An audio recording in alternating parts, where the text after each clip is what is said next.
las 9:30. El caso de La Vega, muy interesante, llama la atención. Un alcalde, quizá el más votado, casi 90%, Kelvin Cruz, municipalista de tradición, con 3-4 periodos, yo creo que iba para el cuarto, aunque tiene unas referencias deportivas en La Vega, pero sólido representante municipalista. Y ocurre que de repente, cuando se están dando nombres para el Ministerio de Deportes, el presidente saca del sombrero el nombre de Kelvin Cruz, sorprende a todo el mundo, y quedan los municipios de La Vega sin la persona que eligieron. Pero para mayor INRI, la vicealcaldesa, que es de otro partido, un partido minoritario, aliado al PRM, dice que no, porque que ella eligieron fue a Kelvin, y la presidenta del partido, la alcaldesa, que es María Teresa Cabrera, el partido Frente Amplio, dice que hubo muchas presiones de PRMistas en el sentido de que si ella asumía no habría apoyo, y casi prácticamente un chantaje, lo que describe forzar su salida. Algunos pensábamos que cuando el presidente elige a Kelvin ya todo estaba diseñado en el sentido de que la vicealcaldesa diría eso para el PRM colocar una de sus gentes. Pero a partir de lo que dice María Teresa, parece que otros elementos entran en el juego. Julián Roa, que es el hombre que más sabe de eso en este país. Hablo. De asuntos municipales. Díselo a mi mujer. El que más sabe de eso. Tengo el tratado ahí municipal cerca, a tiro de chequeo. Sí. Espero que me lo compren. En mi escritorio. Que me lo compren, espero. No lo fío. Ni lo regalo. Y leí una gran parte y otro lo consulto.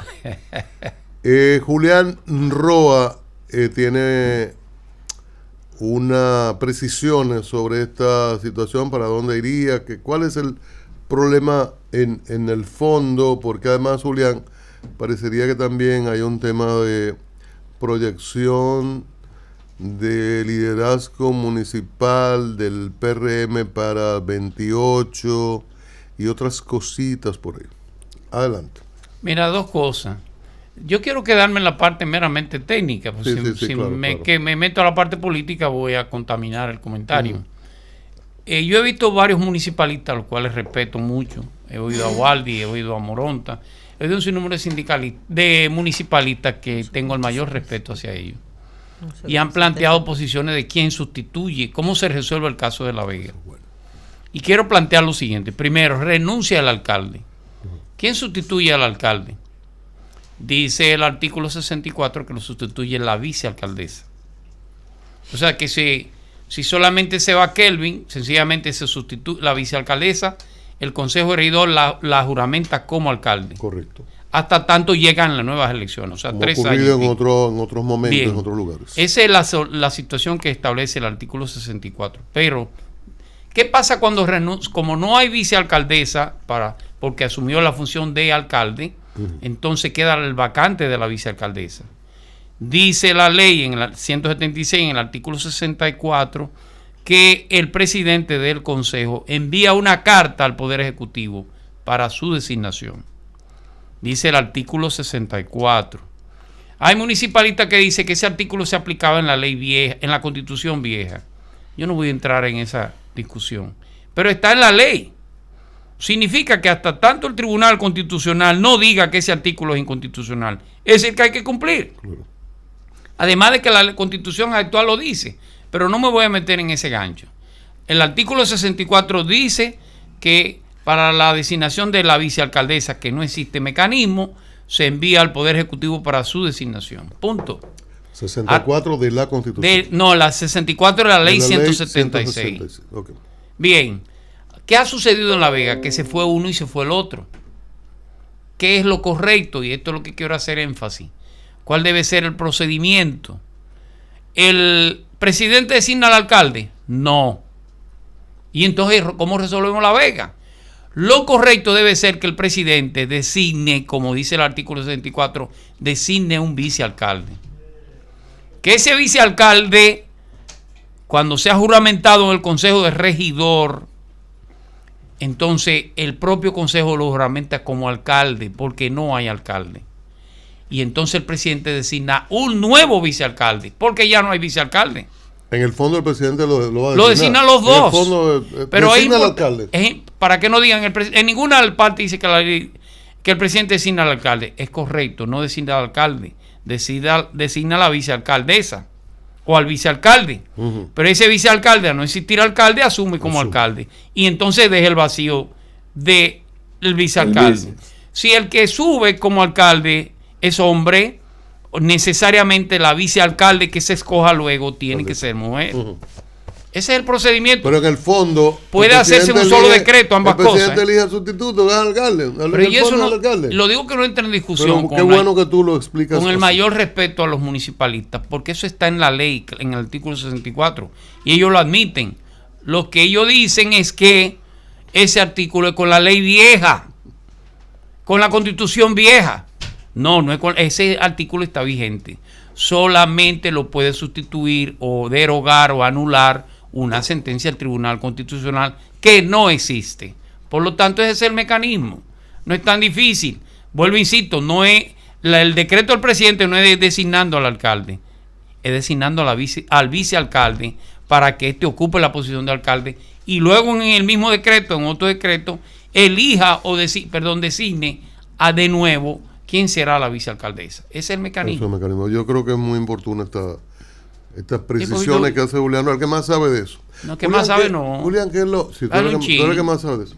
El constitucional tú tienes un tema, pero el que más es el municipal. Ay, mira, Julián. Es que me dijo flojo. Ay, no, que no es tu. No es le dieron, ahora sí le dieron. No es tu mayor fortaleza. En el tema constitucional. Julián, ¿qué pasa con Celso Marrancini y Milton Morrison? Ay, no, Celso lo maltrató. No debió maltratar a Milton. Milton es un muchacho bueno, honesto, de una familia loable. Yo en este caso me identifico con Milton. Yo creo que no es correcto eso. Puede ser, y en eso se lo puedo comprar a Celso, los resultados no fueron los mejores de Milton. Milton, perdóname, pero no fueron los mejores. Las pérdidas en Edesur subieron como nunca han subido en los últimos 6 años. Pero no significa que haya ningún tipo de corrupción ni nada de eso. Yo de parte de Milton jamás lo voy a creer, innegablemente. Creo que las declaraciones de Celso, yo le dije a Celso personalmente aquí, que él era un bocadura. Sí, Celso está haciendo desde que Morrison estaba, desde que Morrison estaba en Edesur, Celso tenía críticas. Sí. Incluso yo le hacía la pregunta. Y Morrison se fue por Celso. Él un poco en broma le decía, no es él, pero admitía en el fondo que había una diferencia y que él tiene una crítica. Él decía, mira, a la hora de las reuniones yo reclamo, yo exijo. No. Y el presidente lo colocó ahí sabiendo que conoce el sector y sabiendo que es un gerente exigente. Lo hizo también Leonel Fernández cuando la toda poderosa Corporación de Empresas Eléctricas Estatales, que el presidente Fernández quitó a un miembro del comité político y colocó a Celso Marrancini con la protesta de un sector de PLD. Pero viene ahora, lo coloca en el Consejo de la Unificado, las empresas, y en Punta Catalina. La Virgen Catalina, ya no es Punta Catalina. No, ya no es puta. Ya no es puta. Era puta en el gobierno pasado. La Punta Catalina. Se tuvieron que tragar su palabra. Entonces, pero ahí hay corrupción, se tragaron su palabra. Ahí hay corrupción que no se investigó. Y que el mismo Jean Alain se le zafó una hoja. Con todo y su plan de ocultamiento le zafó la hoja. Pero bien, ese no es el tema. ¿Qué aporta en este momento las críticas de Celso a Milton Morrison? Yo creo que no es conveniente desde su punto de vista. Si el gobierno puede estudiar, indagar sobre su gestión. Acuérdate que Celso cuida su imagen. Celso hacía bien reclamando Milton Morrison en Edesur. Celso, el responsable de las empresas de distribución. Perfecto, y podía hacer crítica. Pero ya que no está ahí y los dos siguen formando parte del gobierno, no es elegante, no aporta, no es lo mejor que dé esas críticas Y sobre todo porque queda como un residuo que parecería cuestionar la moral de Milton Morrison. Porque usted puede decir, ven acá, ¿cuáles son los números? ¿Qué tenía al llegar que viene del sur? ¿Qué trabajaste, qué hiciste, qué dejaste? Bueno, eso puede ser un cuestionamiento sobre gerencia. Pero cuando se dan caer cosas que podría la gente pensar que es una situación de corrupción, ya son otros asuntos que no deben nunca palabras de Celso u otra persona, en el caso de Morrison, que pueda generar ese tipo de dudas, porque es un hombre muy correcto, es un hombre serio, y los dos forman parte de un mismo equipo de gobierno. Eso no es lo mejor. Y además, el gobierno necesita energías, y no precisamente lo que estamos hablando del sector eléctrico. Bueno. Necesita energía para muchos temas, muchos problemas. El gobierno tiene 8.000 problemas arrancando este segundo tramo. Entonces, mal harían funcionar en desgastarse. Y sobre todo, la enorme responsabilidad que tiene Celso Marrancini en el sector eléctrico, que tiene serios problemas. Y Celso... Y el Intran, que lo tiene Morrison, que está arrancando también. Siempre digo que es de los superministerios, porque lo impacta todo. También tiene muchas cosas que hacer. Entonces, eso es como la otra discusión olímpica. Digo, si Celso, me pregunto, si Celso le reconoce eficiencia a Edenorte y a Edeste. Él ha hablado bien de... Hay dos gerentes. Hay un gerente que lo ponderaba muy bien. El del norte. El del norte él lo pondera mucho. Que fue una gente que creo que él sugirió y que él citó aquí los números de Norte. O sea, que es el suyo. Hay eficiencia. Pero él habló con los números en la mano. Pero yo creo que no aporta y no es lo mejor eso que estamos viendo. Pero Milton no fue eficiente en eso. Eso hay que decirlo. No, claro. Pero ese es otro tipo de... Es otro tema. Que no entiendo. Y no se ve elegante. Que no entiendo que a lo mejor, que porque no se fue solamente por ahí la crítica, porque evidentemente si tú quieres evaluar un desempeño, tenía elementos de juicio suficientes Marrancini, pero la coyuntura, la verdad es que todavía, y viene arrastrándose. Ustedes se acuerdan para las elecciones, no sé cuál fue que dijo aquí, que había como que una situación, fuiste tú, que había como una situación Morrison Marrancini. Sí, innegable. Sí, lo hablamos aquí. Entonces, lo hablaron.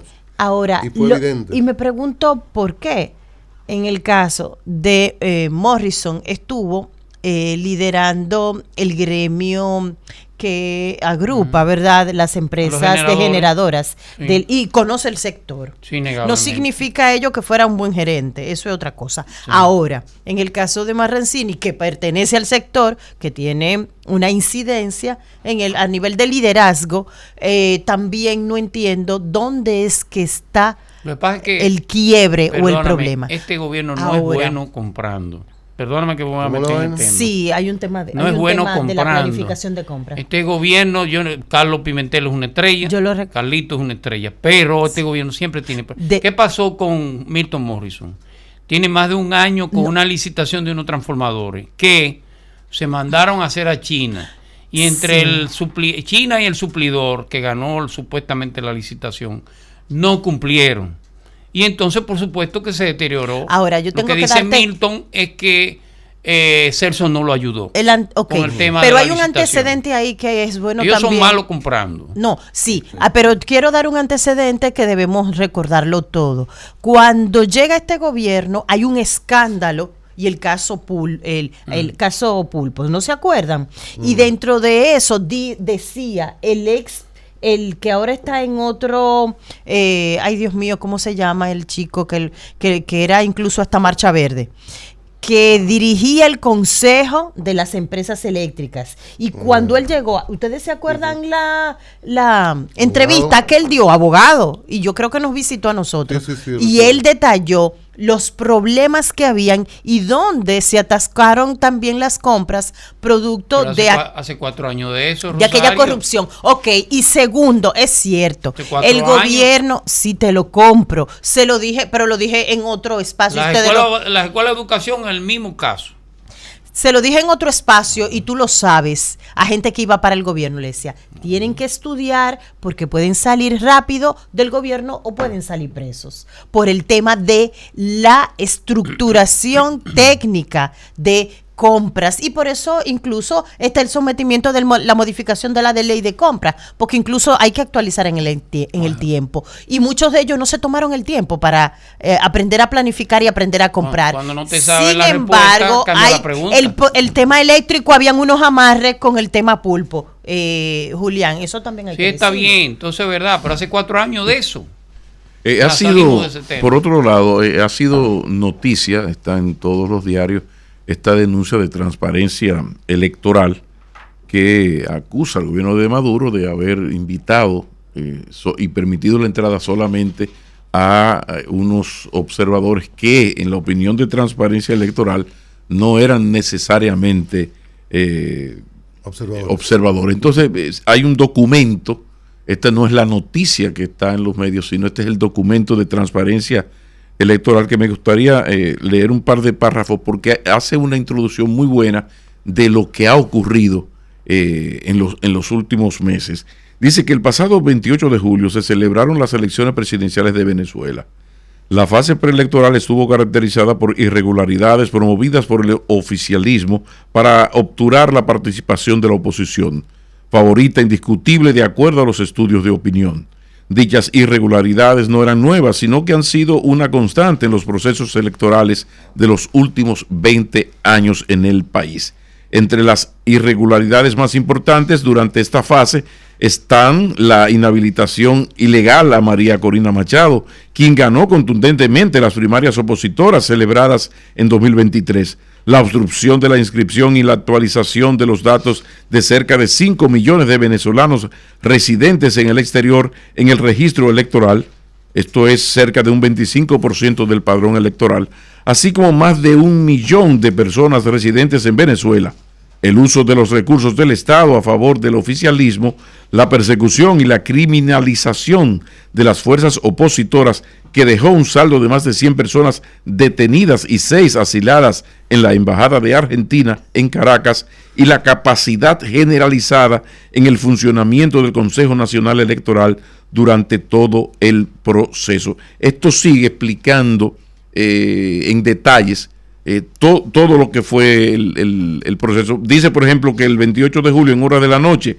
el presidente de la Comisión Electoral, Elvis Amoroso, anunció que el 80% de las actas escrutadas y con una participación del 51%, Nicolás Maduro había resultado ganador con el 51,20% de los votos, mientras que Edmundo González había obtenido el 44,2%. Este anuncio, atención, no fue acompañado por la publicación de las actas que respaldaran los resultados, algo totalmente atípico, tomando en cuenta que el sistema de votación es automatizado y transmite los resultados de cada una de las más de 30,000 mesas de votación que se desplegaron a nivel nacional. Aunque ahí hay que poner el paréntesis de que el error estuvo en la visita declarando en la noche del domingo a Maduro como ganador, pero la presentación de las actas, la comisión tiene hasta un mes para eso. Lo que pasa es que ya hasta el mes se va a cumplir. Pero también Pablo,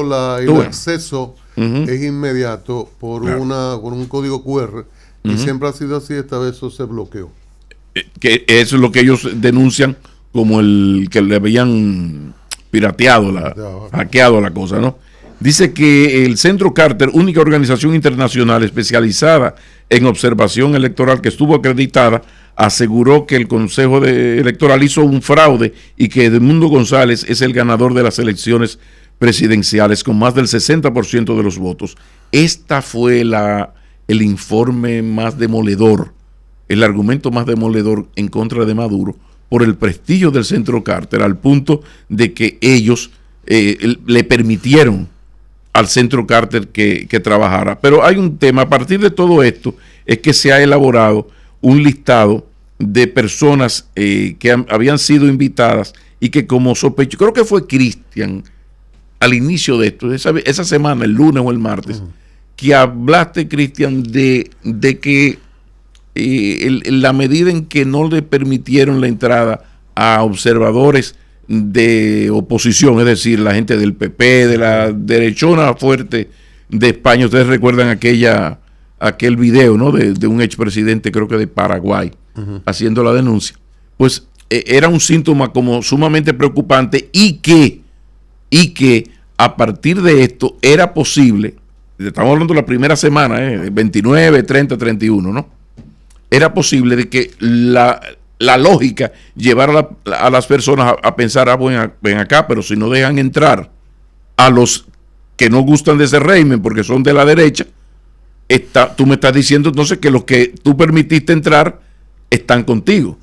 Tú hiciste esa reflexión, yo la recuerdo. Claro. Y con el paso de las semanas se te ha dado la razón. Aquí está parte de las personas que considera Transparencia Electoral que la mayoría no eran observadores en sí, sino son militantes de partidos afines al Partido Socialista venezolano. De Alemania está Carlos Widmer, que es del Partido Comunista de Venezuela, un miembro de facto, ese es alemán. De Angola, Elisa Salvador, del MPLA, ustedes lo recuerdan. El argentino Alejandro Krivitsky, periodista. También Alejandro Rusconi, un jurista. De Argentina, Bruno Lonati, Partido Comunista de Argentina. De Argentina, Eduardo Sigal, Partido Frente Grande. También Fernando Esteche, político y periodista. Está Ignacio Campora, Partido Comunista de Argentina. María Fernanda Pereira, coordinadora de trabajadores desocupados. Ahí está, por ejemplo, Valeria Silva Guzmán de Bolivia, exdiputada por el MAS. Está, por ejemplo, Isabela Benassi de Brasil, del Partido de los Trabajadores. Está Pedro César Batista, del Comité Antiimperialista General Abreu de Lima. Socorro Gómez, con S, es diputada de Brasil del Partido Comunista. Entonces, si ustedes buscan la lista, ustedes ven cómo está el de Costa Rica, Celaya Fallas, del Pueblo Unido. De Costa Rica, Vianey Mora Vega, del Frente Amplio. De Cuba, Dairón Roque, educador de la revista digital cubana La Tierra.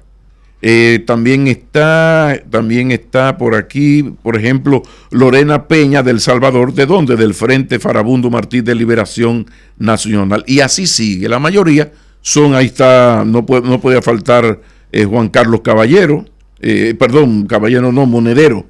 ¿Dónde está Juan Carlos? Profesor Juan Carlos. Profesor de Ciencia Política de la Universidad Complutense de Madrid, pero también su paso más importante es que fue fundador y el gran organizador junto a Iglesias del movimiento Partido Político Podemos. Ahora, ¿dónde está el asunto? Bueno, que en esta lista hay después de Perú, que está María Agüero, congresista de la República del Perú, Partido Perú Libre. Está de República Dominicana Leonel Fernández, expresidente de la República Dominicana del Partido Fuerza del Pueblo. Ese nombre ahí como observador, pues en medio de esta tolvanera que hay en la política dominicana, pues es un punto importante en medio de este rifirrafe que felizmente, yo digo felizmente, que se está dando entre Abinader y Leonel, porque a mí me parece muy bien. Esto es democracia, ojalá que esos debates se mantengan. Bueno, hoy hay una reunión del